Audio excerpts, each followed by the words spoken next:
사도행전 20장의 말씀은 바울이 19장에서 에베소에서 일어난 폭동 때문에 헬라 지역 중에 고린도로 피신을 하죠. 석 달간 머문 다음에 앞으로의 사역 계획에 대하여 하나님의 뜻을 구한 후에 어떻게 사역을 정리를 하게 되냐면 이쪽 아가야 지방, 마게도냐, 아가야 이쪽 지방과 아시아 지역에 세워진 교회들에게 구제 헌금을 받아서 그것을 예루살렘 교회에 전달해주고 자기는 이제 로마로 가기를 결정을 합니다. 그래서 예루살렘 교회에 이 모은 헌금을 어떻게 언제 전달할 것인가에 대한 일정이 오늘 말씀에 나와 있어요. 그렇죠? 그 경로들을 쭉쭉쭉 설명을 해주는 거죠. 그러면서 이제 언제까지 이렇게 전달을 해야 되겠다라고 목표를 삼고 있냐면 16절 말씀에 보면 오순절 전에 이렇게 전달을 해야 되겠다 하면서 그 걸음을 굉장히 재촉하는 모습이 나옵니다. 이렇게 걸음을 재촉하면서 이제 읽지는 않았지만 이제 이후에 나타나는 이야기는 바울이 예루살렘에 올라가게 되면 어떤 일을 당하게 될 것이다 라고 하는 애언도 듣습니다. 그리고 가는 곳곳마다 사람들이 그걸 막아요. 가지 말고 예루살렘은 안 가는 게 좋고 이렇게 하면서 가게 되면 당신은 어떤 일을 당하게 될 텐데 이렇게 하면서 계속해서 만류를 해요. 그럼에도 불구하고 바울이 하나님께 받은 사명이죠. 반드시 예루살렘에 가야 한다. 이유는 딱 한 가지예요. 예루살렘 교회에 온 이방인 교회들이 모은 헌금을 전달해 줘야 된다라는 겁니다. 그리고 그렇게 헌금을 전달해 주고 자기는 로마로 가야 한다라고 하는 분명한 그 하나님의 부르심에 대한 확신을 가지고 움직이는 거죠. 그러면 왜 바울은 예루살렘 교회에 이렇게 구제 헌금을 구태여 전달하려고 했을까? 그러니까 자기가 직접 가지 않아도 자기 제자들이나 아니면 세워진 교회 대표들을 통해서 전달만 하면 될 텐데 굳이 이렇게 같이 가려고 하는 이유가 무엇일까? 많은 사람들의 반대가 있고 특별히 이제 바울은 지금 타켓이 되어 있잖아요. 유대인들의 타켓이 되어 있는데 그럼에도 불구하고 왜 가려고 했을까? 했을 때 많은 학자들은 그 이유를 사도행전은 정확하게 문장으로 기록되어 있지 않지만 전체적인 흐름을 봤을 때 이렇게 이유를 제시합니다. 그 이유는 다른 게 아니고 유대인들에게 있어서 정말 깊게 뿌리 박혀 있는 의식이 뭐냐면 선민의식이에요. 선민의식 가운데 핵심적인 건 뭐냐면 하나님은 우리 이스라엘 백성만 자녀 삼아 주시고 우리 민족만 구원해 주신다. 그러면 이 선민의식 때문에 나타난 여러 가지 삶의 태도가 있는데 그것은 뭐냐면 차별이에요. 우리는 구원받은 백성이고 너희들은 무엇 해도 구원받지 못할 백성이다 라는 거죠. 그래서 여기에서 오는 이런 차별의식은 당연히 삶의 어떤 태도로 나타나게 되냐면 업신 여기는 거예요. 업신 여기는 겁니다. 그래서 그들과 접촉도 하지 않으려고 해요. 그래서 우리가 지금까지 이제 사도행전을 묵상하면서 여러분들이 깨달을 수 있었던 부분이 뭐냐면 하나님이 이런 유대인들이 이방인에 대한 시각들을 베드로를 통해서 야고보를 통해서 계속해서 조금씩 허물어뜨리는 거죠. 그런데 그냥 허물어뜨리지 않으니까 하나님 어떤 방법을 쓰세요? 환상도 보여주십니다. 그렇죠? 그리고 분명한 눈에 보이는 이적을 보여줘요. 그 이적은 사도행전 2장에 나와 있는 오순절 성령이 임했을 때 나타난 현상을 그대로 반복해서 보여주는 거예요. 그래서 지금 이 이방인들에게 성령이 임하여 하나님의 이름을 부르고 하나님의 말씀대로 살아가고자 하는 마음들이 일어나는 것은 얘들이 약에 취해서 그런 것이 아니고 얘들이 잠깐 뭔가 멍해져 가지고 이렇게 된 게 아니라 성령께서 하시는 거구나 라고 하는 확신을 갖게 해요. 그래서 베드로도 야고보도 사마리아 사람들뿐만 아니라 이방인들이 하나님의 자녀가 되고 백성이 된다는 사실에 대하여 거부감 없이 받아들이게 됩니다. 그리고 이런 인식의 변화가 어떤 결정을 하게 되죠? 하나님께 구원을 받는 것은 혈통, 즉 유대인이어야만 구원을 받는다 이게 아니고 오직 구원을 베푸시는 예수 그리스도를 믿음으로 구원받는다 이것을 정합니다. 그런데 이런 믿음으로 구원받는 데 있어서 할례가 조건이 될 수 없다. 율법을 지키는 것들이 조건이 될 수 없다라고 하는 것을 명문화시켜요. 그게 사도행전 15장에 나와 있는 예루살렘 교회가 결의한 사항입니다. 그리고 거기에 따라서 이제 사도 바울이 자기가 개척한 이방인 교회들을 향하여 이 소식들을 다시 한번 확인시켜주러 전도여행을 떠났다고 그랬죠. 그게 2차입니다. 그리고 그렇게 2차 전도여행에 가는 가운데 아시아는 바울은 분명히 전도여행을 그저 다닌 게 아니고 분명한 목적을 가지고 다녔는데 아시아를 복음화시키겠다라고 하는 분명한 목적이 있었다는 거예요. 그러면 아시아를 복음화시키기 위해서 복음을 증거하기 위해서 가장 중요한 거점 도시가 어디냐? 에베소였어요. 그래서 에베소로 가려고 했던 것을 2차 전도여행 때 하나님이 어떻게 하세요? 막으셔서 마게도냐로 건너가게 하셨다. 유럽으로 건너가게 하셨다. 그리고 그렇게 건너가서 세워진 교회가 빌립보 교회, 데살로니가 교회, 그리고 이제 고린도 교회 이렇게 세워지게 되었다라는 겁니다. 그런데 이제 이렇게 교회가 세워지고 나서 마게도냐 지역의 교회를 다 세우고 난 다음에 바울이 이렇게 되어진 일들을 예루살렘에 가서 보고를 하고 안디옥 교회에 돌아와가지고 추스른 다음에 곧이어서 바로 또 여행을 출발합니다. 그 출발된 여행의 중요한 목적은 뭐였냐면 역시 에베소였어요. 왜냐하면 2차에 자기의 계획은 에베소였지만 하나님이 막으셔서 하나님의 계획대로 마게도냐로 가서 전도를 했고 이제는 에베소에 정말 복음을 증거해야 되겠다 해서 에베소로 가게 되었는데 2차 전도여행 도중에 만난 동역자들을 미리 에베소에 보내고 마게도냐에 세워진 각 교회들에 보내면서 이것들을 사전 이제 복음을 증거하는 작업을 하게 하신 거죠. 그렇게 해서 이제 3차 전도여행 때 에베소에 합류해서 우리가 지난 주일 말씀 때 2년 3개월 동안 에베소에서 말씀을 가르쳤고 거기에서 에베소 교회가 든든하게 세워지면서 놀라운 변화의 증거들이 나타나게 되었는데 오죽하면 에베소 지역이 근거지인 에베소가 근거지인 아데미 신전을 섬기는 의식까지 아데미 종교를 섬기는 것까지 지장을 받고 타격을 받을 만큼의 굉장한 변혁이 일어난 거예요.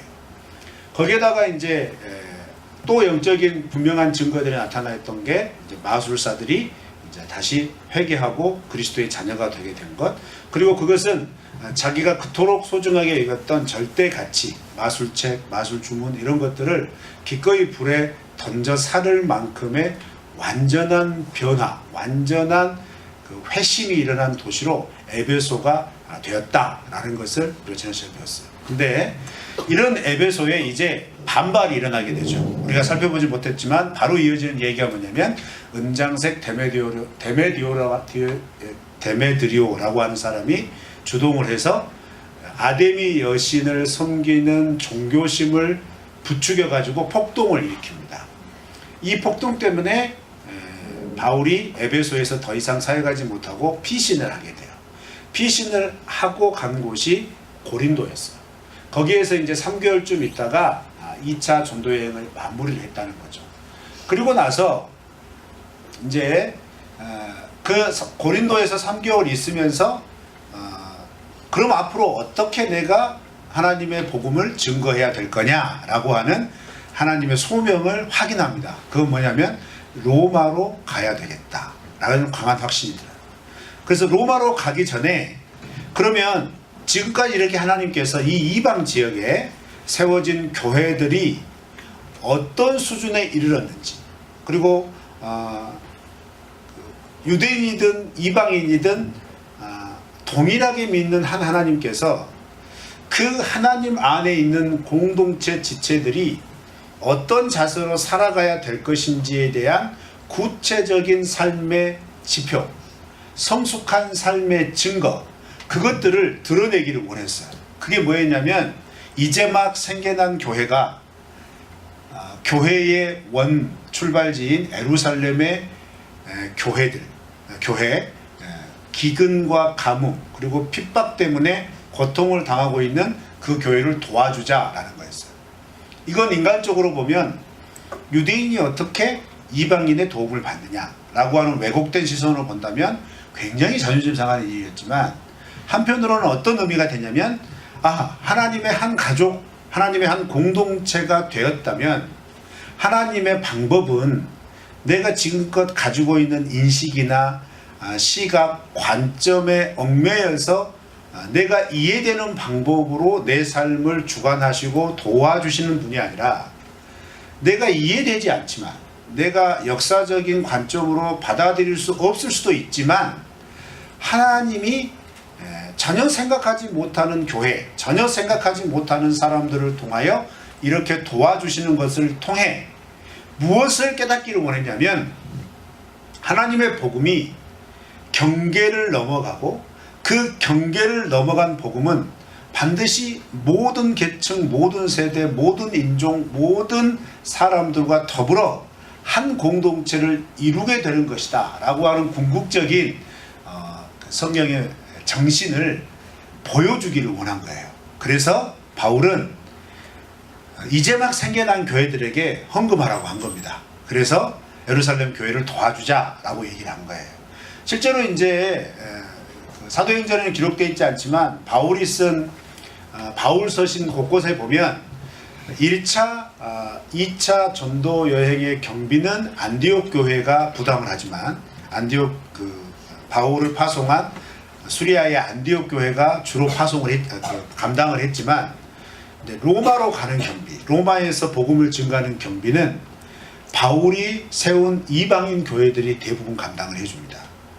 이건 뭘 의미하냐면, 하나님께서 하나님의 복음을 계속해서 증거해 나가게 하실 때 가장 중요한 원칙은 어떤 정해진 관습이나 제도 안에서만 되어지는 게 아니라 굉장히 탄력적으로 적용이 된다는 거예요.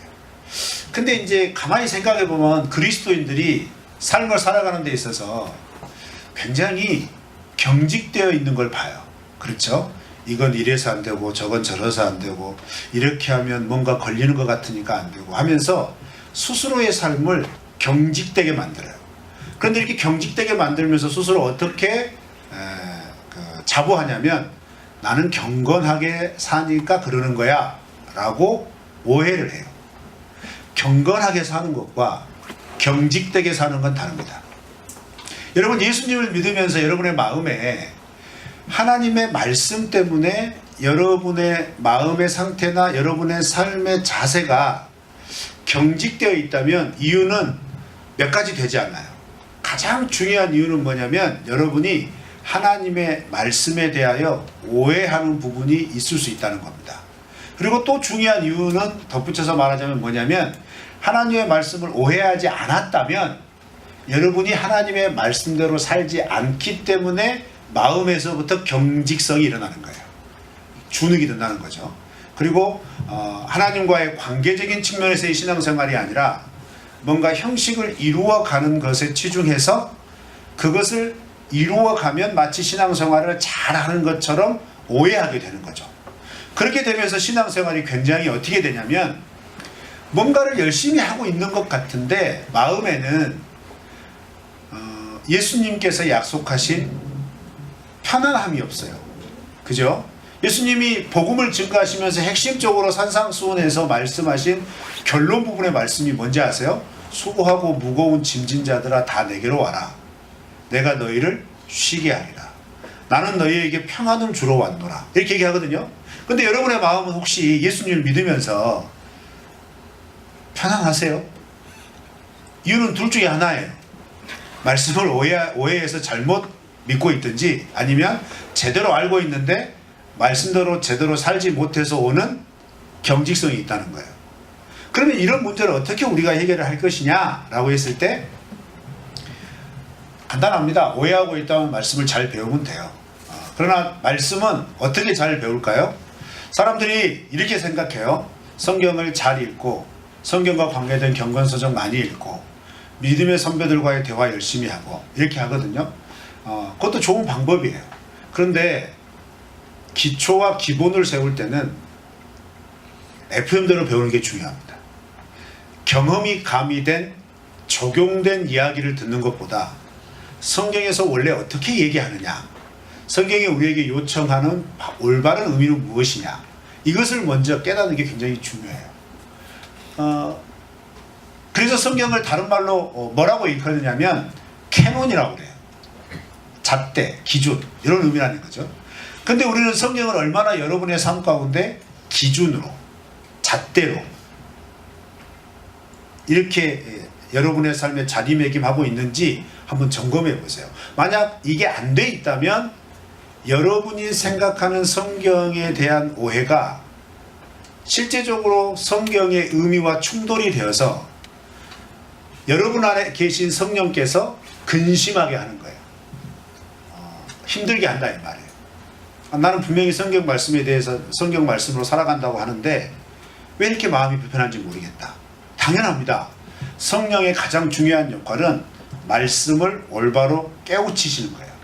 그렇기 때문에 하나님의 말씀을 듣고 하나님의 말씀대로 살아가는 과정에서 오는 어떤 이런 경직성들은 우리에게 우리의 신앙생활을 이렇게 뒤돌아볼 수 있게 하는 굉장히 중요한 기회일 수 있는 거예요. 그래서 사도 바울은 뭐라고 얘기합니까? 거룩한 근심은 우리의 영혼을 살린다고 얘기해요. 무슨 말인지 알겠어요? 이런 경직성, 이런 두려움, 뭔가 어떤 우리의 마음 가운데 편안하지 못한 마음들, 이런 것들을 해결하고자 하나님 앞에 나오고 말씀 앞에 서게 되면 그런 과정을 통해서 하나님의 말씀들이 올바로 깨우쳐지게 되는 은혜를 잊게 되고 그것이 하나님과의 관계를 올바로 세우게 하는 어떤 과정이 될 수 있다라는 겁니다. 여러분, 그런 과정을 두려워하지 마시고 직면하시길 바랍니다. 여러분의 삶에 분명히 그런 때가 있을 거예요. 그리고 또 한 가지 오해는 그거예요. 하나님의 말씀을 제대로 알고 있는데 순종하지 못하는 거예요. 아마 대부분 여기에 걸릴 수 있습니다. 그렇죠? 순종을 한다는 건 말처럼 쉬운 게 아니니까요. 우리 청년 공동체 지체들에게 하나님의 말씀대로 살아가기를 원합니다. 그러면 다 아멘 합니다. 그럼 하나님 말씀대로 살아갑니까? 그러면 아멘 쉽게 못해요. 그죠? 하나님 말씀대로 살아가기 원하는 마음은 다 있어요. 저도 있어요. 그런데 제대로 하나님 말씀대로 살아가냐라고 물어보면 이건 참 일단 기준이 애매해요. 난 정말 그렇게 살고 있을까? 어느 정도 살고 있을까 했을 때 내 삶을 하나님의 말씀답게 살아가고 있다고 하는 비교 기준을 누구에게 삼을 건가에 따라서 달라져요. 예를 들어서 다윗에게 기준을 삼으면 우리는 따라가지 못할 겁니다. 그러지 않을 거예요. 우리 스스로 그렇게 생각해요. 그러나 여러분, 성경 말씀에 만만하게 나도 저 정도면 지킬 수 있겠다 라고 생각하는 인물들이 간혹가다 나타나요. 그러죠? 적당히 죄도 지어주고, 그죠? 적당히 한번 이렇게 뭐랄까 좀 즐길 줄도 알고, 그래서 나타나면 나도 이렇게 생활하면 참 좋겠구나 하면서 뭐예요? 그 모습에 현혹이 되죠. 그렇게 되면서 우리가 하나님과의 관계에서 점점 간격이 멀어지는 것들을 경험을 해요. 이런 상태에 빠질 때 조심해야 될 것은 야, 너 위험해 라고 말해줄 수 있는 공동체가 있어야 돼요. 지체가 있어야 돼요. 관계가 있어야 한다는 거예요. 그러나 야, 괜찮아. 꼭 그렇게 믿어야 잘 믿는 거 아니야. 이렇게 믿어도 돼 라고 말하는 건 사탄이에요. 그런 말을 우리 지금껏 익숙하게 많이 들어요. 그렇지 않아요? 이렇게 예배 드릴 때 여러분들이 다 경건한 모습으로 예배를 드리지만, 예를 들어서 이렇게 개인적으로 교회 지체들을 만나고 얘기할 때 자연스럽게 우리는 어떤 얘기 할 수 있을까요? 개인적으로 만나서 편안하게 얘기하는데 신앙 얘기를 처음부터 100까지 다 1에서 100까지 다 한다. 그 사람은 빨리 목회해야 돼요. 그러지 않아요. 1부터 신앙 이야기를 딱 시작했다면 한 3쯤 가서는 돈 이야기, 성공 이야기, 연애 이야기 다 바뀝니다. 그거 당연한 거예요. 그런데 그리스도인이라면 그렇게 바뀐 주제가 헤어질 때에는 다시 유턴이 돼야 돼요. 그런 얘기를 막 하다가 그럼 그리스도인은 어떻게 살아야 될까? 그러면 성경은 우리에게 무엇을 말씀하지? 야, 그럼 우리가 어떻게 살면 좋겠냐? 라고 하는 질문이 딱 던져졌을 때 그 중에서 한 명이 그러니까 우리가 이렇게 했으면 참 좋겠다 라고 말해줄 수 있는 존재가 있어야 한다 이 말이에요. 그런 영적인 리더십을 가진 사람이 있어야 돼요. 그런 리더십이 있어야 신앙의 방향이 흐트러지지 않아요. 여러분, 그런 공동체를 만난다는 게, 사실 그런 관계를 만난다는 게 살다 보면 굉장히 힘들다는 걸 알게 됩니다. 그렇죠? 저는 우리 여호수아 공동체 지체들의 관계가 예수님 이야기로 시작했다가 세상 이야기 마음껏 하고 다시 예수님 이야기로 돌아올 수 있는 그런 지각과 감각이 있는 관계들이 되시기를 바랍니다. 그럼 어떻게 해야 될까요? 오늘 말씀에서 그런 어떤 우리의 지각과 우리의 시각들을 이렇게 다시 유턴시킬 수 있는 몇 가지 중요한 요소들을 바울의 행적을 통하여 설명을 해주고 있어요. 세 가지를 살펴보고 오늘 말씀 마칠 거예요. 먼저 첫 번째로 살펴볼 요소는 뭐냐면, 자, 20장 1절부터 4절까지 우리 한번 다 같이 읽어볼까요? 시작. 소요가 그침에 바울은 제자들을 불러 권한 위에 작별하고 떠나 마게도냐로 간지라. 그 지방으로 다녀가며 여러 말로 제자들에게 권하고 헬라에 이르러 거기 석 달 동안 있다가 배 타고 수리아로 가보자 할 때, 그때 유대인들이 자기를 해하려고 공모함으로 마게도냐를 거쳐 돌아가기로 작정하니, 아시아까지 함께 가는 자는 베레아 사람 브로의 아들 소바도와 데살로니가 사람 아리스타고와 세군도와 더베 사람 가이오와 및 디모데와 아시아 사람 두기고와 드로비모라. 여기 특이한 거 발견했어요 혹시? 좀 중에 좀 뭔가 좀 이렇게 막 이렇게 툭 튀어나오는 거 뭘 것 같아요? 별거 없는데요 라고 하는 표정으로 다 나를 쳐다보고 있는 거 알고 있어요. 이게 보면 저는 무엇을 하나님께서 보게 하셨냐면, 1절, 2절은 상황이 달라요. 1절, 2절은 여전히 에베소 복동을 피해가지고 바울이 마게도냐 지역을 돌아다니면서 사역을 하는 이야기예요. 그래서 1절, 2절의 공통점은 뭐냐면 제자들에게 권하였다 이거예요. 그죠? 1절에서도 제자들을 불러 권한 후에, 2절에서도 제자들에게 권하고 이렇게 돼 있죠. 그 말은 뭐죠? 권면했다는 거예요. 여기서 써여진 권하고 라고 하는 말에는 두 가지 의미가 있는 겁니다. 부탁하는 겁니다. 첫 번째는. 그럼 뭘 부탁을 했을까요? 제자들에게 부탁한 거니까 무엇을 부탁했을까요? 너 빨리 결혼해, 이거 부탁했을까요? 아니에요. 좋은 사람 만나야 돼? 아니에요. 너 돈 잘 벌어야 된다, 이런 거 부탁했을까요? 아니에요. 뭘 부탁했을까요? 지금 바울이 만나는 제자들은, 잘 들으세요, 2차 전도 여행 때 세웠던 교회의 제자들이에요. 지금 못해도 3년 만에 만나는 거예요. 에베소에서만 2년 3개월을 있었으니까. 이해하시겠어요? 못해도 3년 만에 만나는 제자들에게 만나자마자 무슨 말을 해줄까요?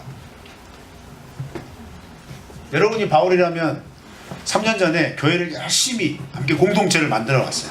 예수님 복음 가르치고 말씀 가르치고 어떻게 하면 제자답게 살 건가를 막 가르쳤어. 그러고 나서 이제 일정에 따라서 헤어져서 3년 만에 만난 거예요. 그럼 여러분 뭔 말 하시겠어요? 잘 지내서 당연히 그 말 해야지. 갑자기 설교가 맥이 풀리네. 여러분 뭔 말 하시겠어요? 다른 말 하지 않죠? 말씀대로 살았니? 이거예요. 가르친 대로 살았니? 이거예요. 그래서 여기에서 굉장히 중요한 포인트가 뭐냐면 제자들에게요. 성도들이 아니에요. 제자들이에요. 제자들. 교인들에게 얘기한 게 아니에요. 제자들. 여러분 잘 들으세요. 교회에는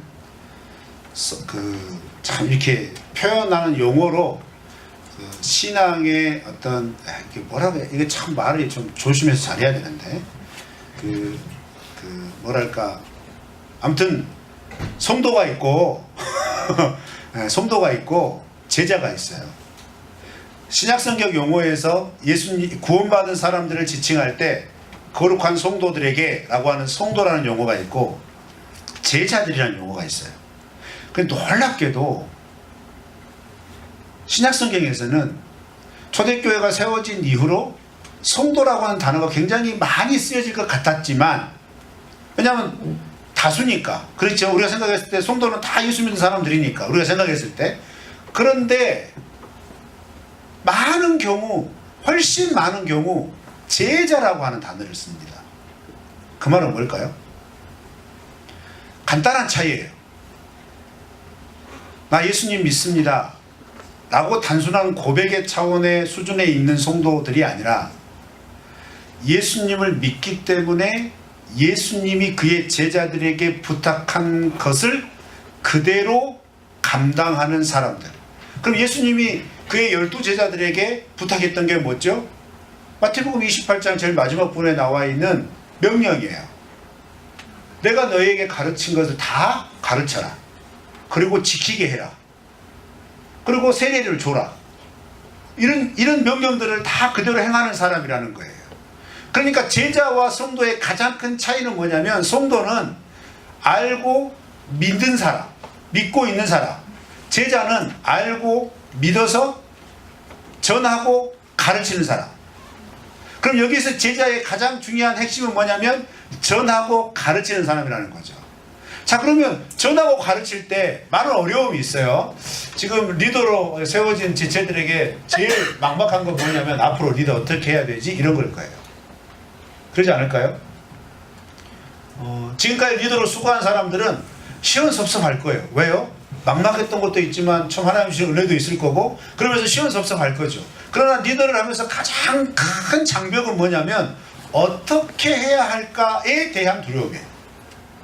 막상 하면 아무것도 아닌데 하게 되면 어떻게 해야 될까에 대한 두려움. 삶도 마찬가지 아니에요? 여러분이 새로운 걸 딱 도전을 할 때 그 막연한 두려움 다 있잖아요. 그렇지 않아요? 하다못해 연애를 시작하기 전에 그런 두려움이 있잖아요. 안 그래요? 내가 쟤한테 통할까? 이런 두려움부터 시작을 하잖아요. 어떻게 하면 될까? 준비한 것들이 정말 아기가 맞아 떨어질까? 뭐 이런 거 있잖아요. 이런 막연한 두려움이 우리의 삶에 항상 상존하다는 거예요. 그런데 그런 상태에서 야, 그럴 때는 이렇게 하면 되는 거야. 야, 그럴 때는 이렇게 하면 돼. 라고 가르쳐주는 사람이 있다면 아무것도 아니에요. 그렇죠? 어드바이스를 얻을 수 있는 사람이 있으면 아무것도 아니라. 그런데 지금 바울이 만나는 제자들은 3년 만에 만나는 거예요. 다른 말로 말하면 3년 만에 3년 동안 자기 혼자 그 막막한 3년의 세월을 통과한 사람이라는 거죠. 그러면 3년 만에 바울을 만났을 때 예수님의 복음을 전하고 가르치는 3년을 보낸 제자들이라면 무엇이 필요할까요? 3년 동안 막혔던 거, 3년 동안 어려웠던 거, 3년 동안 도무지 내가 해결하지 못했던 거, 질문할까요, 안 할까요? 그래서 여기에서 나오는 권면에는 두 가지 의미가 있는 거예요. 가르쳐준다, 요 의미와 함께 위로해준다, 요 의미가 같이 있어요. 자, 그러면 이 말씀이 왜 특별하냐? 공동체에는 이 두 가지 요소가 있어야 합니다. 건강한 교회라면 이 두 가지 요소가 반드시 균형을 맞춰야 된다고 저는 생각을 해요. 교회는 가르치는 사람과 가르침을 받는, 즉 가르침이 있어야 돼요. 하나님의 말씀에 대한 가르침이 없는 교회는 교회 아닙니다.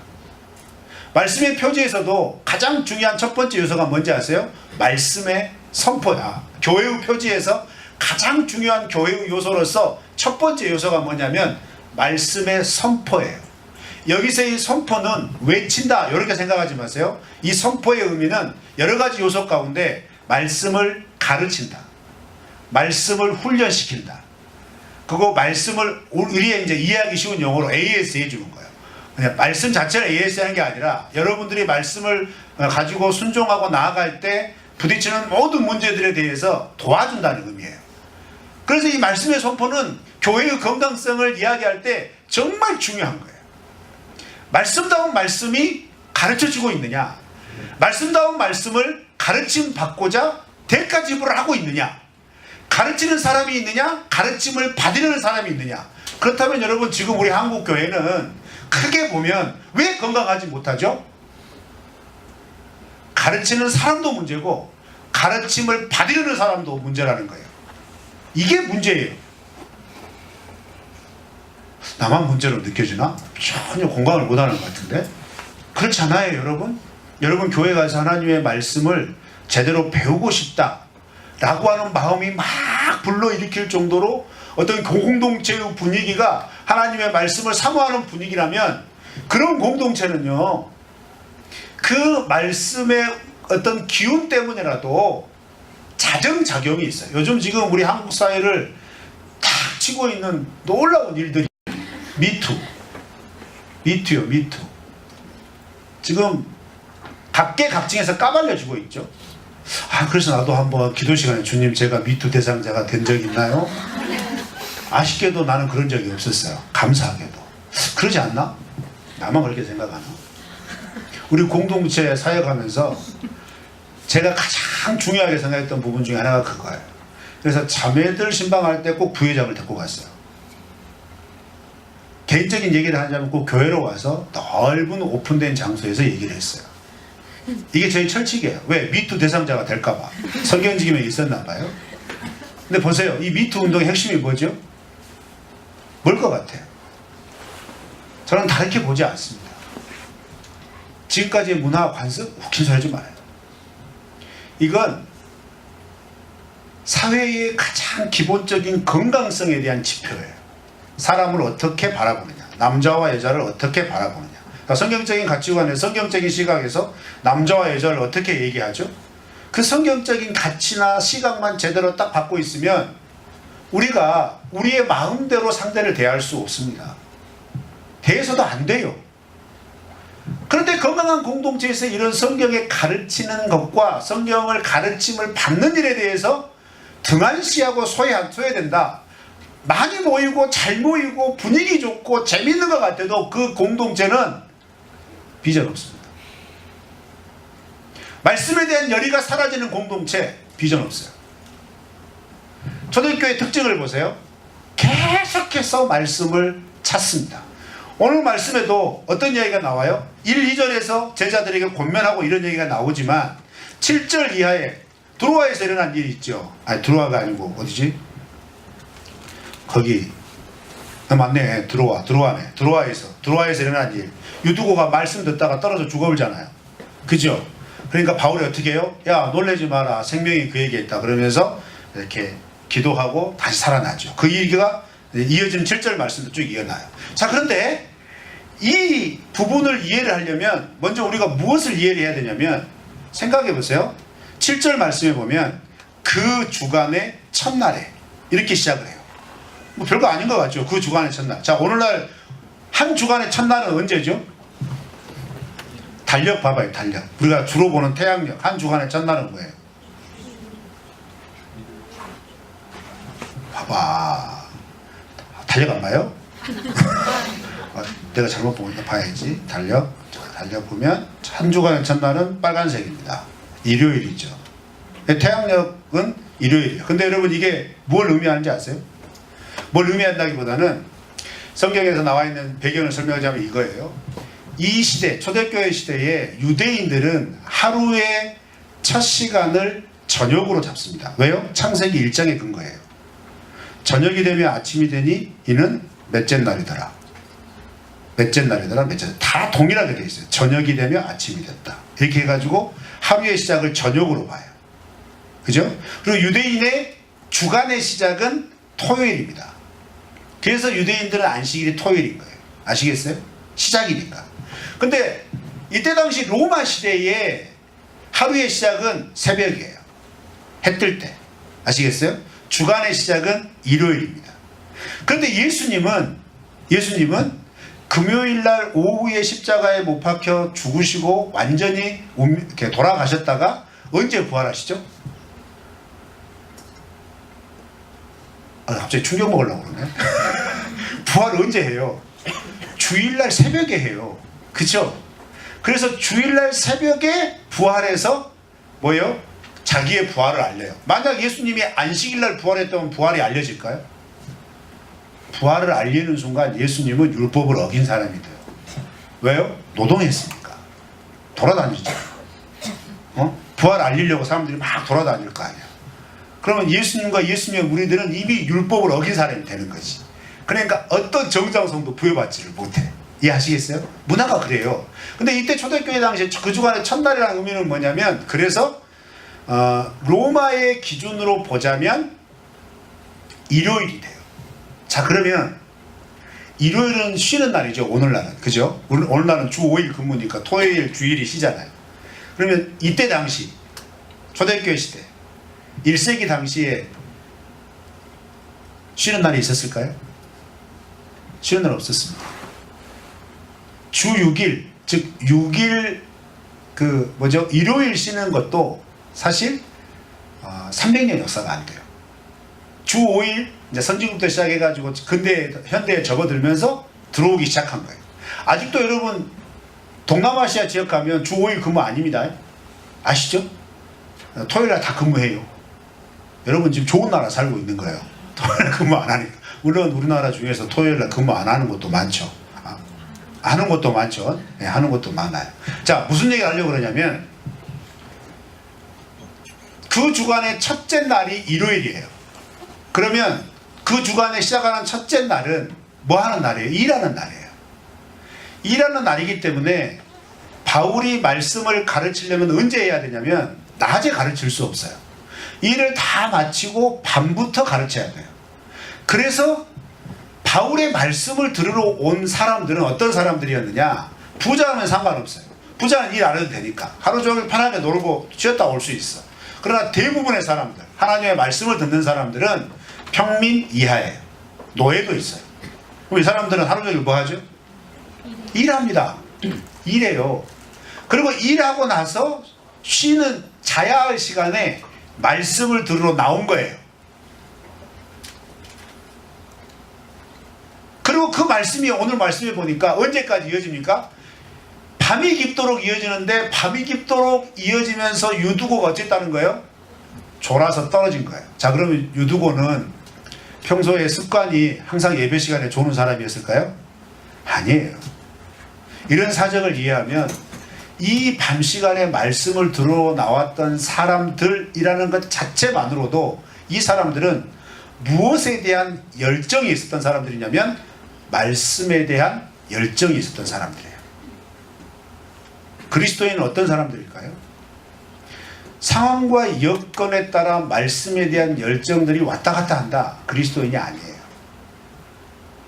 그리스도인이 될 수 없어요.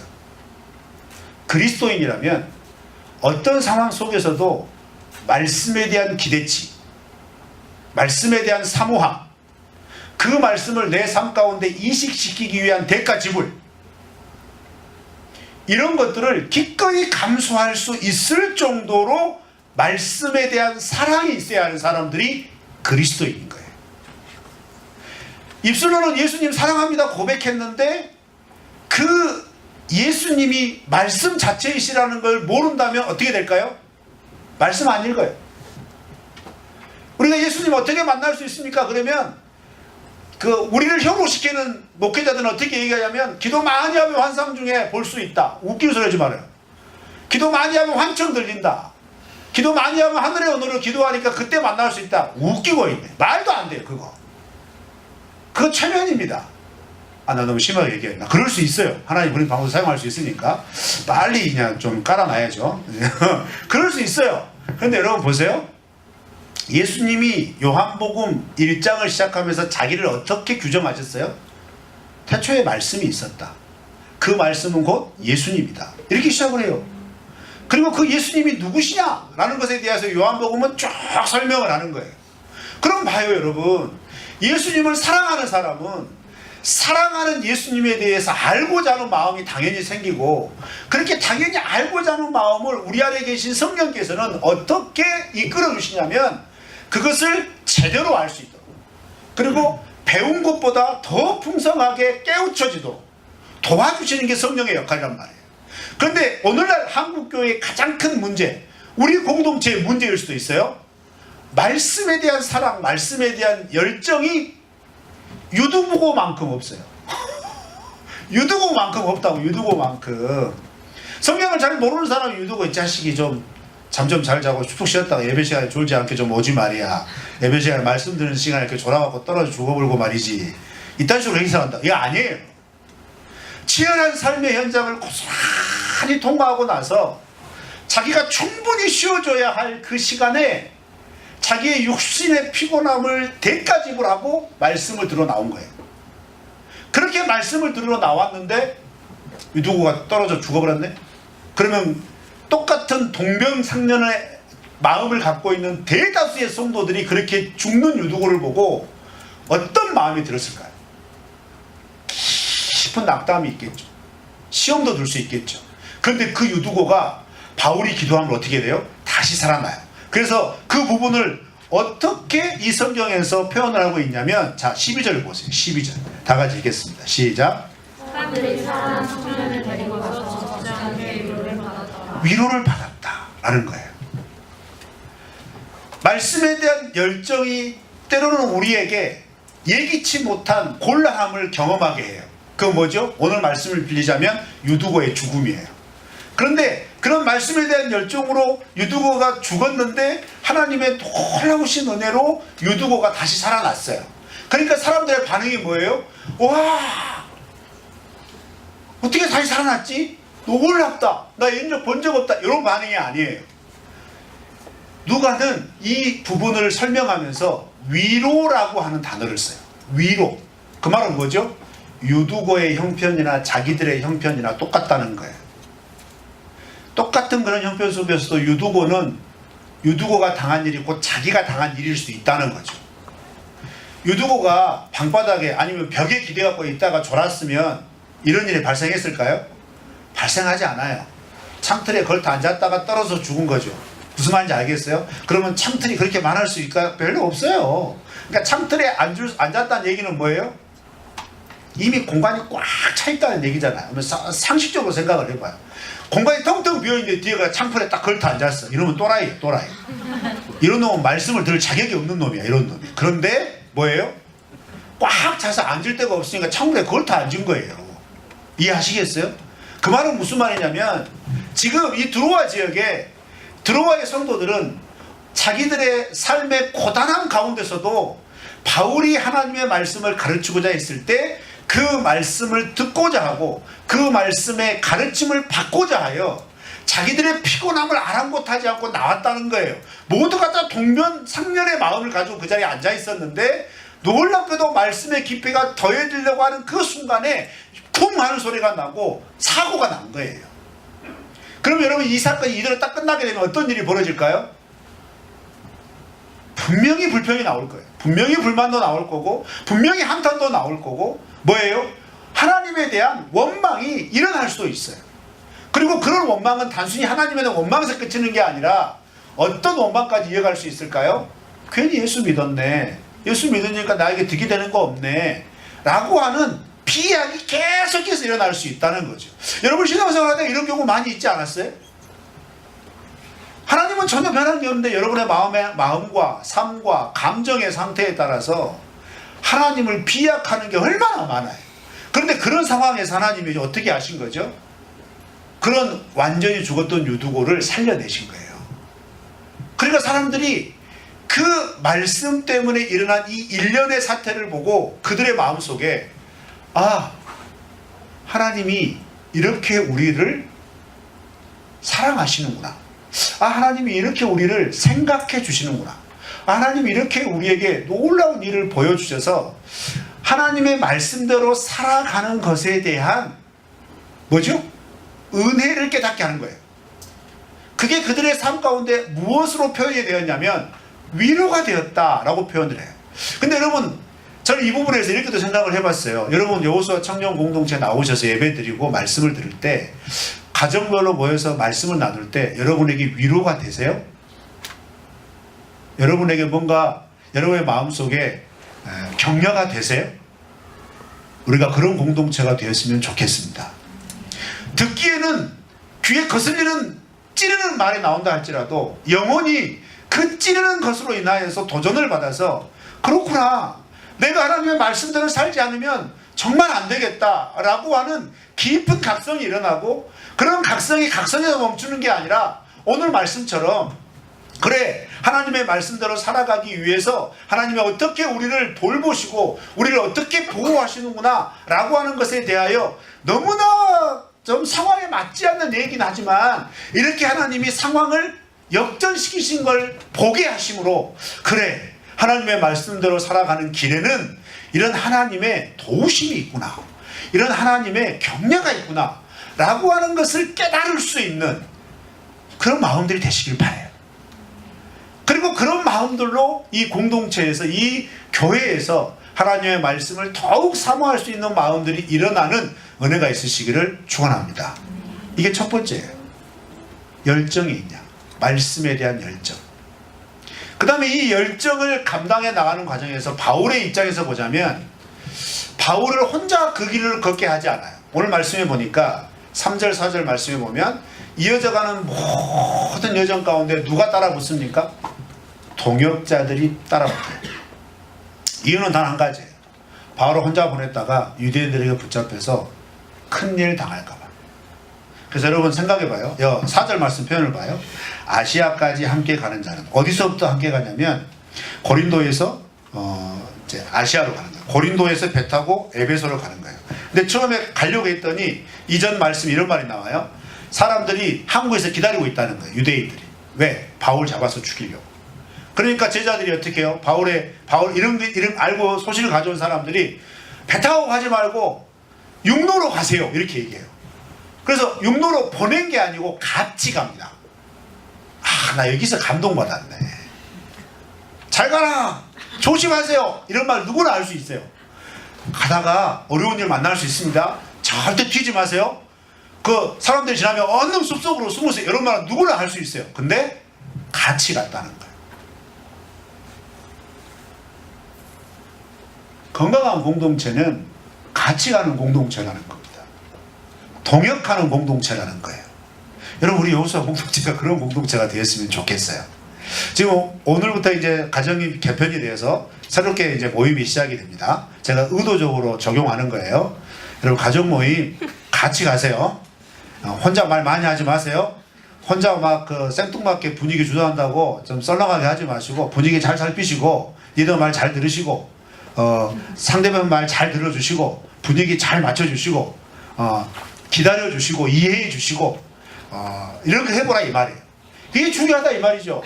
여러분, 사실 하나님의 말씀을 적용하는 건 한편으로는 굉장히 어려운 일인 것 같지만 한편으로는 간단합니다. 참으면 돼요.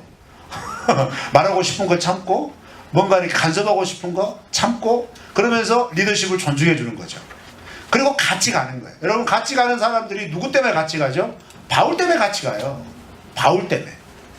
왜 바울 때문에 같이 가죠? 바울의 안전을 염려해서 같이 가요. 여러분, 그렇게 단순하게 생각하지 마시고, 여러분이 누군가를 걱정하고 여러분이 누군가를 도와준다고 했을 때 여러분의 기준이나 여러분의 생각으로 도와주려고 하지 마시고, 도와주려고 하는 당사자의 입장으로 도와주는 게 굉장히 중요하다는 겁니다. 그렇지 않겠어요? 제일 좋은 건 함께 가주는 거죠. 누가 사람들 와서 해코지하려고 해서 막 가려주고 뭐 그런 거 해주는 거예요.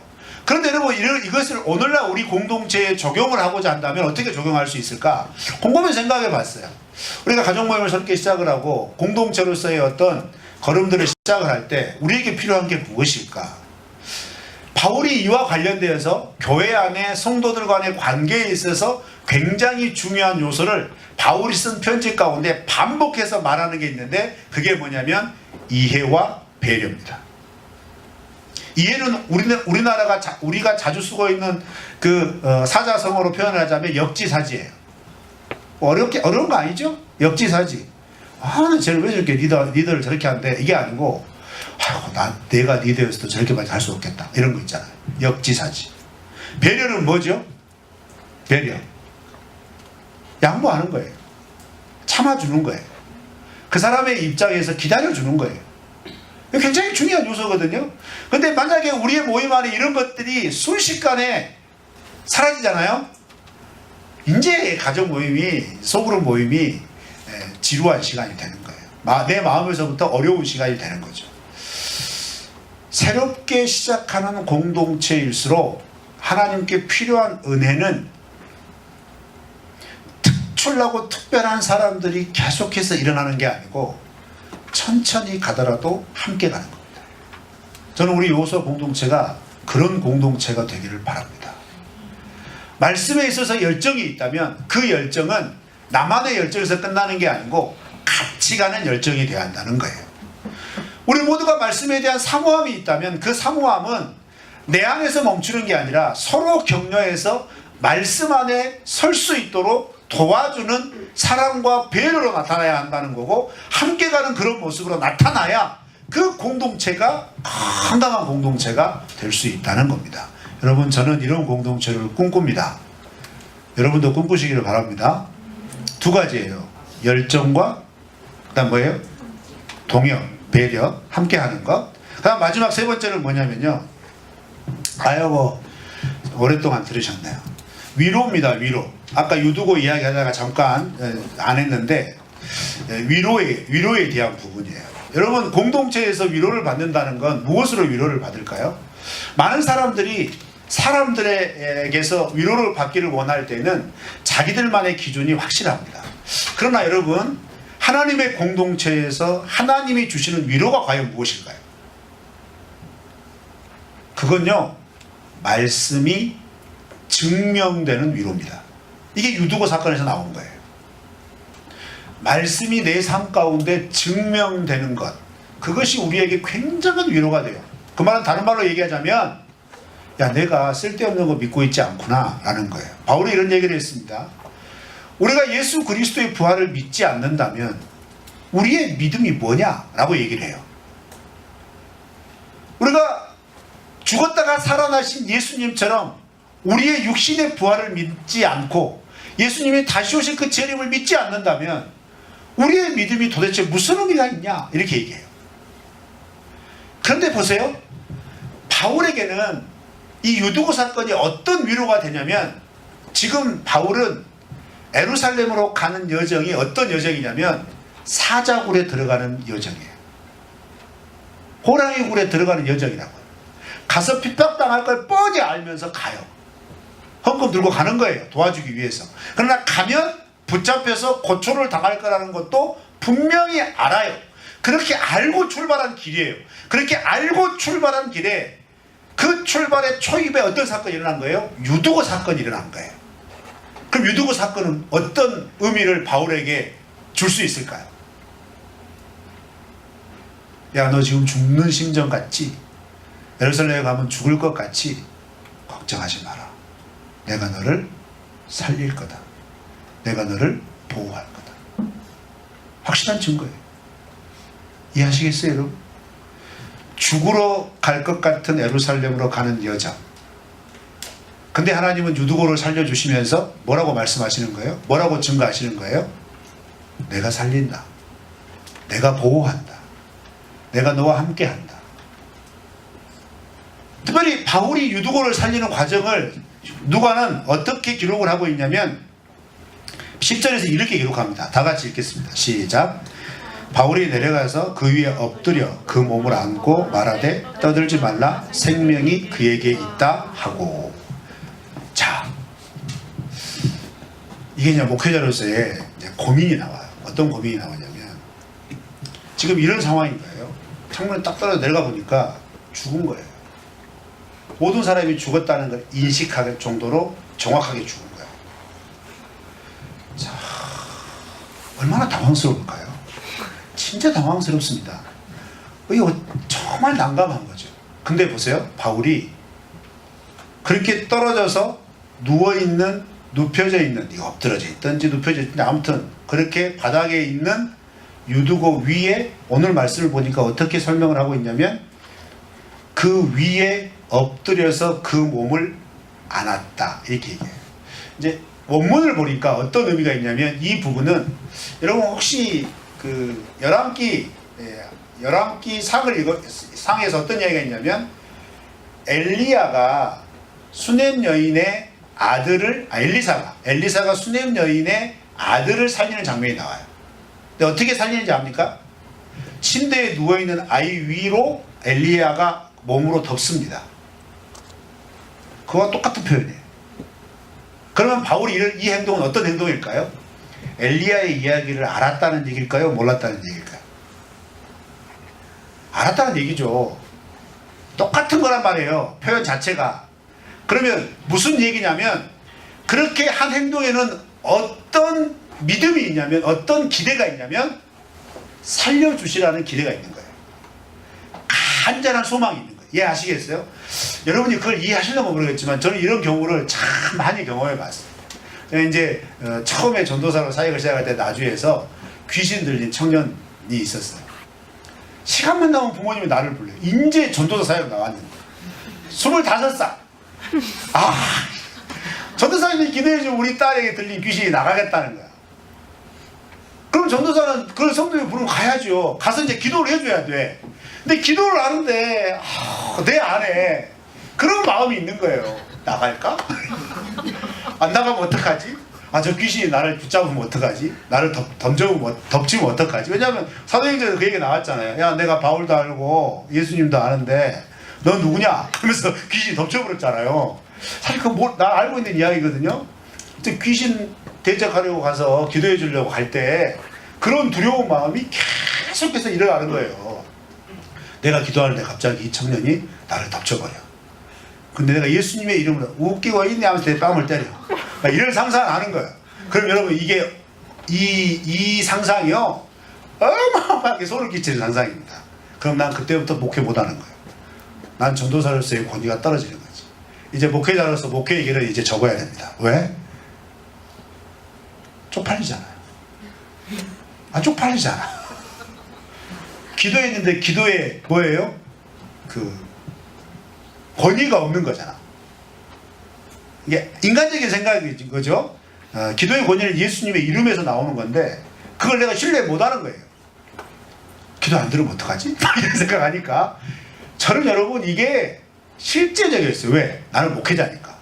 그래서 가서 그 교회에서 그 청년 집으로 걸어가는 그 거리가 정말 길게 느껴졌어요.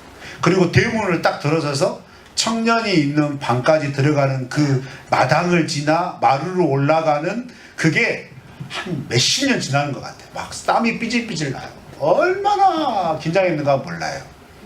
근데 딱 긴장하고 들어갔는데 저 혼자 간 거 아니잖아요. 또 전사님 부른 게 아니고 또 권사님들도 부르고 연세스님 권사님도 기도하신다는 기도의 용사들도 같이 불렀어요. 여기서 내가 기도 못하면 이제 끝나는 거지. 나는 이제 이 교회에서의 사역이 이제 종지부를 찍어야 되는 거예요.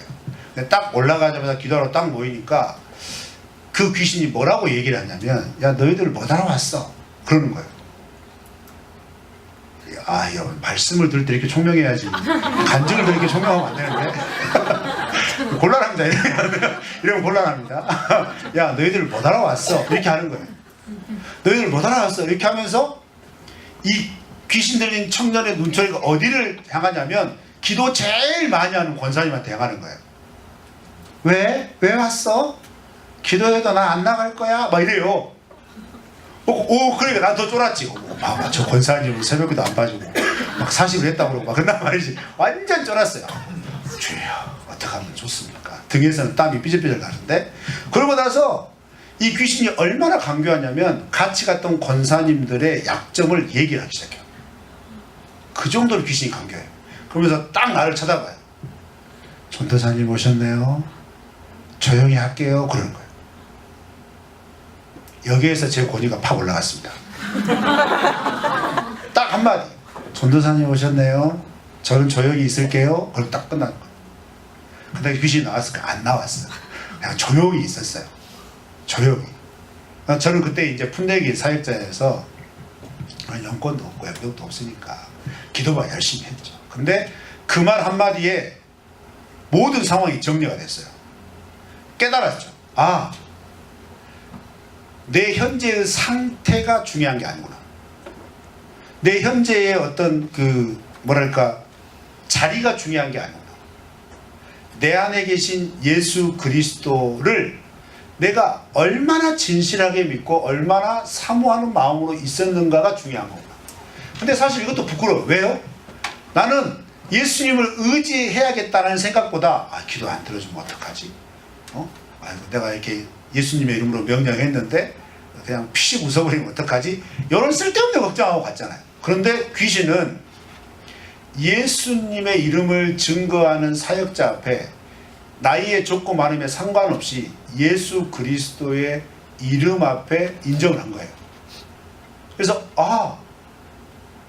사실 그때가 제 사역에 굉장히 중요한 첫 번째 전환점이었어요. 그렇구나. 사역은, 목회는 내가 가지고 있는 능력으로 하는 게 아니구나. 내가 가지고 있는 외양으로 하는 게 아니구나. 예수님의 이름으로 하는 거구나. 이걸 정확하게 제 마음에 새기게 된 사건이었어요. 근데 그게 위로가 됐어. 왜? 저는 실력이나 보잘것없어요. 여러분 보세요. 제가 공부를 잘하게 생겼는가? 저는 고등학교 때까지 운동만 했다니까요.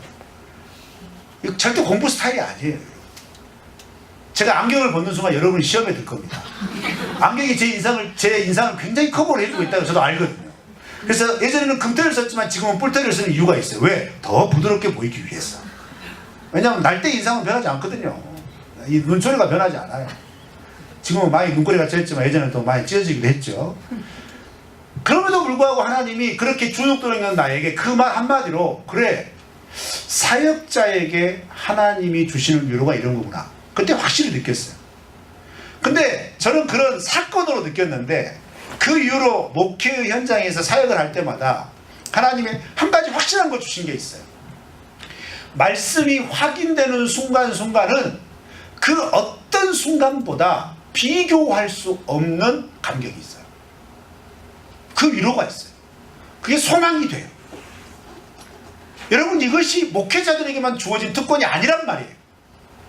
여러분에게도 주어진 하나님의 은혜입니다. 믿습니까? 여러분, 그 은혜가 우리 공동체 안에 있어야 합니다. 말씀의 위로가 있는 공동체가 아니라면 과감하게 찾아 떠나십시오. 진짜예요, 여러분. 여러분을 위해서도 말씀의 위로가 없다면 과감하게 떠나야 돼요. 왜요? 말씀은 곧 우리에게 생명이고, 그 생명은 우리로 영원한 구원의 여부와 직결되기 때문에 그래요. 하나님의 말씀이 우리의 삶을 장악하지 못하고 영향력을 끼치지 못하고 그 영향력에서 오는 하나님의 위로와 소망을 내가 누리고 있지 못한다면, 우리가 아무리 말씀을 많이 들었고 우리가 아무리 말씀을 많이 배우고 우리가 아무리 말씀에 대한 지식이 풍성하여도 그것은 우리를 오히려 말씀을 판단하는 자로, 말씀을 비판하는 자로, 말씀을 이용하는 자로 밖에 세우지 못하게 해요. 그러나 앞뒤 맞지 않아요. 사리가 분별이 안 될 수도 있어요. 기승전결 딱 떨어지지 않아요. 논리적이지 않아요. 합리적이지 않아요. 그러나 하나님의 말씀이 그렇구나, 이런 상황에서 이런 말씀이 나에게 이런 은혜가 되는구나 라고 하는 살아있는 감동으로 경험될 수 있는 은혜가 있는 공동체라면, 그 안에 여러분이 속해 있다면, 여러분, 그 말씀은 우리의 어떤 상황 속에서도 우리의 삶에 하나님을 놓치지 않게 하는 가장 큰 위로가 될 줄로 믿습니다. 바울의 입장에서 보자면 예루살렘으로 가야만 하는 그 사명의 길에, 그 두렵고 떨리는 길에, 외면하고 싶은 그 길에 끝까지 포기하지 않고 예루살렘으로 갈 수밖에 없게 하는 하나님의 큰 격려, 하나님의 큰 위로, 하나님의 큰 소망이 되었던 놀라운 사건이 된다는 거예요. 그 사건이 언제 일어나요? 말씀의 열정, 말씀의 사랑의 현장에서 일어나요. 말씀의 현장이 그러므로 우리에게는 굉장히 중요한 겁니다. 여러분, 듣는 우리 지체들에 따라서는 어려울 수 있지만, 그래서 저는 우리 여호수아 공동체는 우리의 모임 가운데 항상 말씀의 기운이 사라지지 않았으면 좋겠어요. 가정 모임 하시면서 재밌는 이야기 다 하셔도 돼요. 그러나 시작해서 삼천포로 바에서 재밌는 일 하다가 정신없이 끝내지는 마세요. 반드시 시작했던 말씀으로 다시 돌아오세요. 그러면 중간에 했던 그 모든 이야기가 말씀의 지도를 받게 돼요. 깨우침을 받게 돼요. 그렇게 받게 되는 말씀은 그냥 막 수다를 떠는 것 같아도 우리의 영혼에 뭐가 될까요? 양약이 돼요. 우리의 영혼의 양식이 되는 거예요. 우리의 영혼의 위로가 되고요, 우리의 영혼의 격려가 되고요, 우리의 마음에 짐이 있었다면 그 짐을 들어주시는 예수님을 경험하게 돼요. 여러분, 그런 모임이 되기를 바랍니다. 우리 공동체가 그런 공동체로 서 있기를 주님의 이름으로 축원합니다. 우리 이 시간 다 같이 찬양하면서 하나님 헌금하고요, 우리가 이런 공동체가 되기를 위해서 함께 기도했으면 좋겠습니다. 우리가 찬양팀 준비하면서 우리 함께 먼저 기도했으면 좋겠어요. 세 가지 기도하는 거예요. 하나님, 우리 여호수아 공동체는 하나님, 우리의 교회는 말씀의 열정이 계속해서 꺼지지 않는 공동체가 되게 해주십시오. 하나님, 제가 말씀의 열정이 꺼지지 않게 해주십시오. 그 다음에 하나님, 홀로 가지 않게 해주십시오. 함께 가게 해주십시오. 동역하게 해주십시오. 그리고 세 번째는 뭐였죠? 하나님, 말씀의 위로가 있는 공동체가 되기를 원합니다. 말씀을 들을 때에는 우리의 마음에 고통스러울지라도 우리의 영혼에 희열이 느껴지는 그런 위로가 있기를 원합니다. 말씀의 경험들이 경험되어져서 어떤 상황 속에서도 말씀을 붙잡을 수 있는 의지와 소망이 불려일으켜지는 그런 공동체 모임이 되기를 원합니다. 열정, 동역, 위로, 주여 이 말씀의 세 가지 은혜가 넘치는 모임이 되게 하시고 공동체가 되게 하여 주시옵소서. 우리 시간 다 같이 함께 기도하며 나가겠습니다. 하나님 아버지, 감사합니다. 주께서 말씀을 하나님 도와주시옵소서. 하나님 우리에게 영광